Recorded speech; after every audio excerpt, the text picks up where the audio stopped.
talking trendy topics.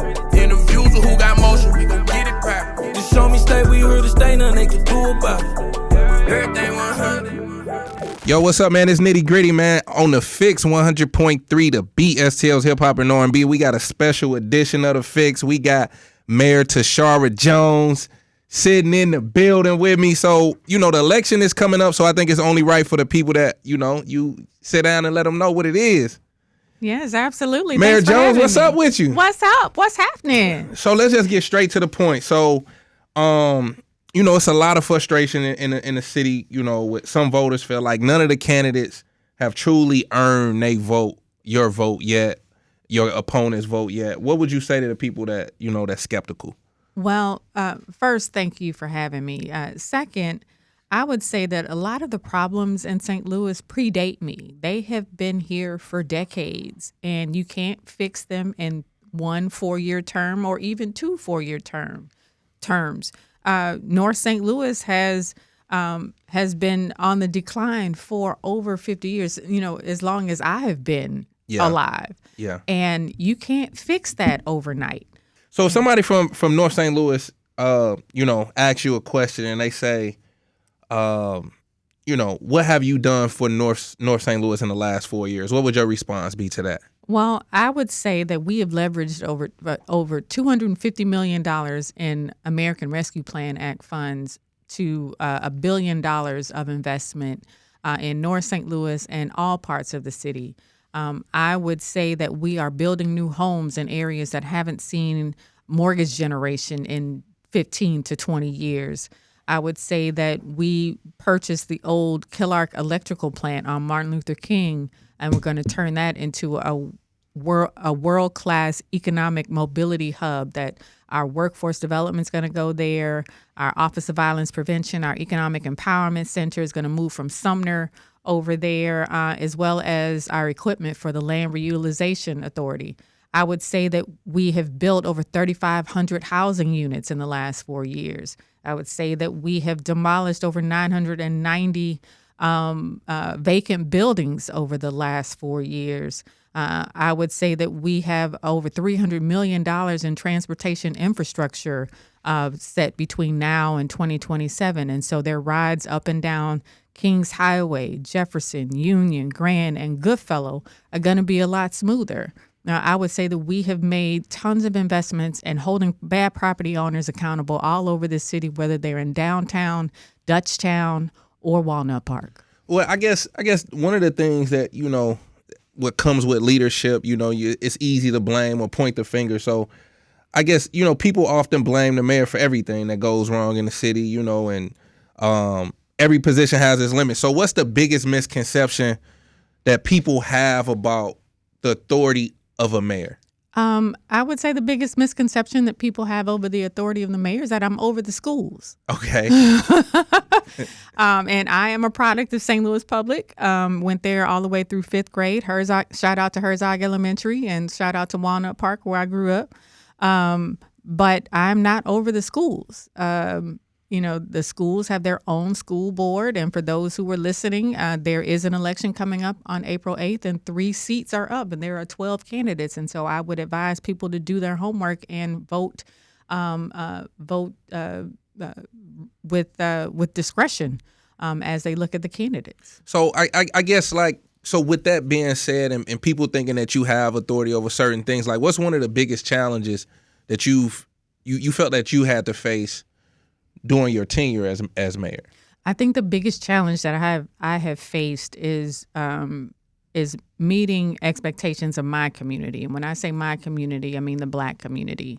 A good friend of mine is the mayor of Jackson, Mississippi, and he always gives me great quotes. But the number one quote that he has given me that I am always seeing as I go around the city is being a Black mayor is a balancing act between white fear and Black expectations.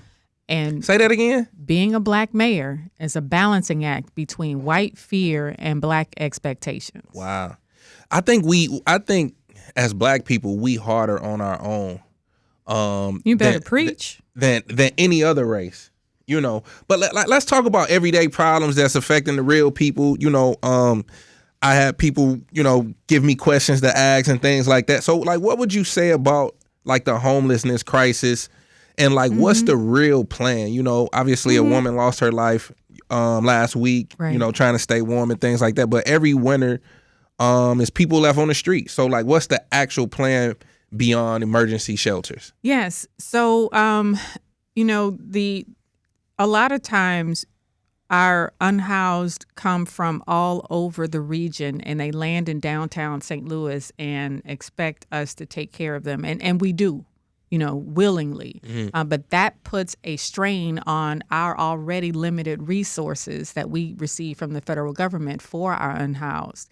And it is not sustainable, nor is it fair. So as chair of East West Gateway, which is our chair of our Council of Governments from all of our county executives on both sides of the river, so all 8 counties, I called a housing summit or unhoused summit and a practicum for our providers, for our funders, for community leaders to let's take a deep dive into what our problem is and how we can solve it. We brought in national experts, and we put together a plan to eradicate homelessness for the chronically unhoused using a housing first model, which has been used in areas all over the country. Also, I have invested more money in unhoused services than any mayor before me. $28 million of ARPA funds have been invested with the unhoused. I've expanded shelter beds and expanded emergency shelter beds. And most recently, we inked a memorandum of understanding with our continuum of care, which is all of our providers that are at the table responsible for taking care of our unhoused. This is the first time this has ever happened. Right. And so a MOU really outlines expectations on both sides and how we can work together moving forward. But I guess the thing is, you have accomplished a lot, and we live in such a "what have you done for me lately" type of society. Everything is so quick. You could look at something on social media that's horrific, and you can go to something else that brings you joy. And I think people seem to forget so easily. So, like, just take a moment and just kind of remind people. I guess this your moment to pop your collar. You know what I'm saying? Like let them know, because it seemed like a lot of people forgot, and we get into talking about the roads and snow removal and things like that, but just kind of let people know like what you have accomplished over these last 4 years, because I think people forgot. Yeah, and people also forget that in 2021 we were still in a global pandemic when I became mayor, and so I led us out of a global pandemic. We were in a hiring freeze. Our homicides were at an all-time high the year before. And our jail was literally on fire. And so those were all of the things that I inherited that I had to fix. So I hired a infectious disease doctor as a part of our Department of Health. We reaccredited our health department so we can move forward and make people safe. We address public safety in a way that's an all-hands-on-deck strategy. So it's not just police, it's police and behavioral health, and it's 911 and all of those things. And as a result of me opening an Office of Violence Prevention, which funds community organizations on the ground, and what we're doing in behavioral health, we've been able to reduce homicides by over 40% since 2021. Youth-involved shootings have been reduced by over 50% since 2021. And we've increased our emergency response by 60% by hiring more dispatchers, paying them more, and we're about to build a new 911 center so we could put all of our dispatchers in one place. People don't know that our dispatchers were in 3 different locations. And that's what also led to people being on hold for a long time, because people don't remember back when we built 911 back in the past, everybody only had a phone in their house. Now, everybody in this room probably has 2 or 3 phones. Everybody. Right. And so it overwhelms the system. It's a simple law of supply and demand. It overwhelms the system. And so we have been able to reconfigure that system. So now we're answering calls, about 80% of calls within the first 10 seconds due to the changes we made in our 911 center. So let's talk Rams settlement money. You know, a lot of people like, where the bag at? You know, let's just call it what it is. So let's keep it real. Like, I guess that, you know, people feel like they never see the money that they supposed to for their community. And I guess the question is, where is the Rams money actually going, and how do you ensure transparency with that? Right. So Little Civics 201, you know, all appropriations start at the Board of Aldermen. When we get big gifts like this, Rams money, American Rescue Plan Act money for pandemic relief, all of those bills start at the Board of Aldermen, and there's a whole host of negotiating that goes on between the alders, between the mayor's office, between other organizations as to how we're going to spend this money. So with the Rams money, there were two competing bills, one filed by Alderwoman Boyd, one filed by Alderwoman Saunier. Both of those alders got together and came up with a compromise bill, which I supported. And at the end of the day, the Board of Aldermen decided that they didn't want to pass anything. And let me also let your listeners know that maybe that's not a bad thing, given what's coming out of the federal government. You know, all of the spending freezes, all of the changes to programs. And just at the city of St. Louis alone, if these spending freezes hold, we lose $175 million. Wow. So that's a big hit to our budget. So maybe it's not such a bad thing to hold on to this for a little while longer, let it continue to gain interest, and we'll see what happens in April after these elections, and see what's happening at the federal level to see, you know, will we need to use any of this money to supplement our programming? So we had talked a little bit, or you had mentioned a little bit about, you know, crime and public safety and things like that. A lot of people, you know, feel like, you know, downtown isn't really thriving like it should, and, you know, it's become noticeably more dangerous. You know, businesses having, you know, safety concerns rising and things like that. What would you say to people that say, you know, well, we shifted those resources to the police, to other resources? What would you say to those people? I would say that we can walk and chew gum at the same time. Mm-hmm. We can pay attention to the needs of downtown and pay attention to the needs of South St. Louis and North St. Louis at the same time. The critical thing that we haven't done is being able to do all of those things at the same time. So downtown is actually much safer than it was when I became mayor. The crime downtown is down 50% since 2021. I just think for me, you know, when I look at other cities and I look at, you know, Detroit, or I look at, you know, Indianapolis or Kansas City, our surrounding cities, they have began to start thriving. And I feel like you can't have a thriving city without a thriving downtown and entertainment and all of that. So I guess what is the strategy to fix what's happening downtown? So a few things. The Millennium Hotel has been vacant for over 10 years. And just earlier this week, we announced a plan to renovate, or actually not even renovate, to tear it down and build up something new. I asked Greater St. Louis Inc. and the St. Louis Development Corporation back in May to bring me a plan in 120 days. That was part of the plan. So we put some pressure on the owners of that property, who were all the way in Singapore. It said either you sell it to a local developer or we're going to take it through eminent domain. They decided to sell it, and that's the plan that we saw released earlier this week. We're doing the same thing with the Railway Exchange building, or the old Macy's, or famous bar, as people know it. We're in the final stages of eminent domain. We're going to take control of that building and get it back into production. The Wainwright building was also bought by Greater St. Louis Inc. because the state of Missouri decided to move all of its employees out to Chesterfield.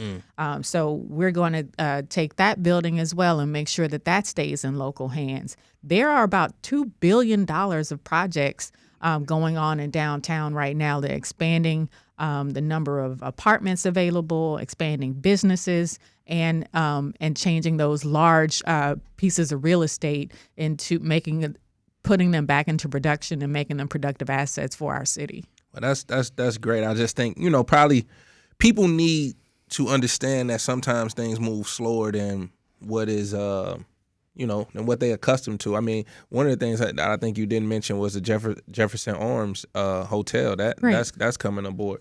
But I guess that project started before I became mayor. right, and they've been moving. Right. I remember meeting a guy. I think one of the developers is from Turkey, if I'm not mistaken. Right. Mm-hmm. I met him at a cigar lounge before.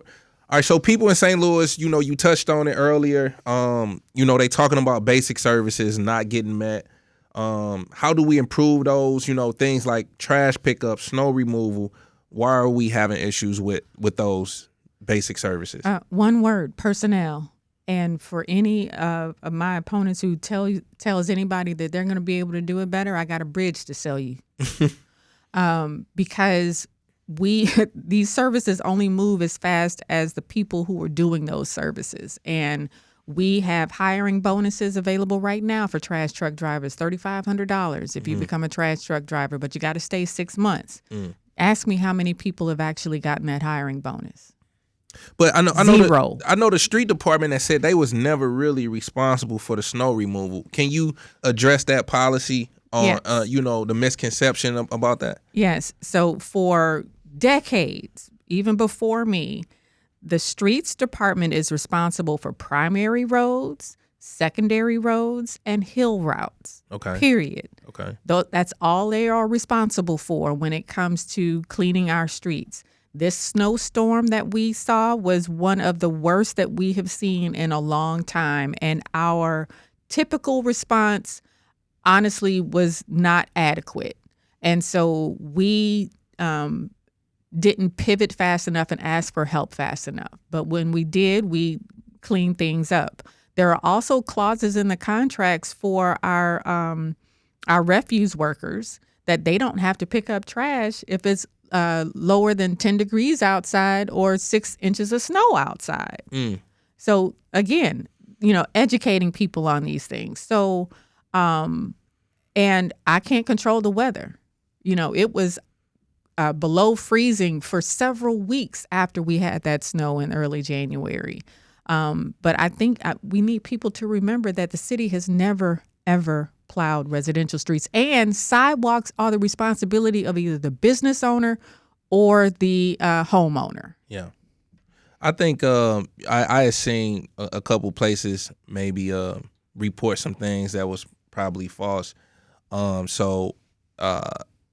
would you say about the $600,000 that was spent or wasn't spent or that was available for the previous year for the salt? What happened? What happened with that? We had bought a lot of salt and didn't need any more, honestly, because last winter it didn't snow.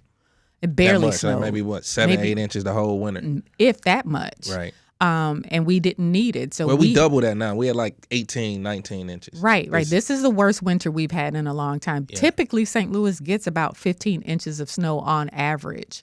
And I would say that's, even overestimating the amount of snow that we typically get. On the salt thing, we didn't need it. So it was taken out of the budget because we had 3 stockpiles of salt all over the city.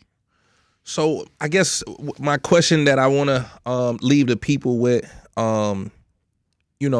being reelected, coming back around, what would be your top 3 priorities?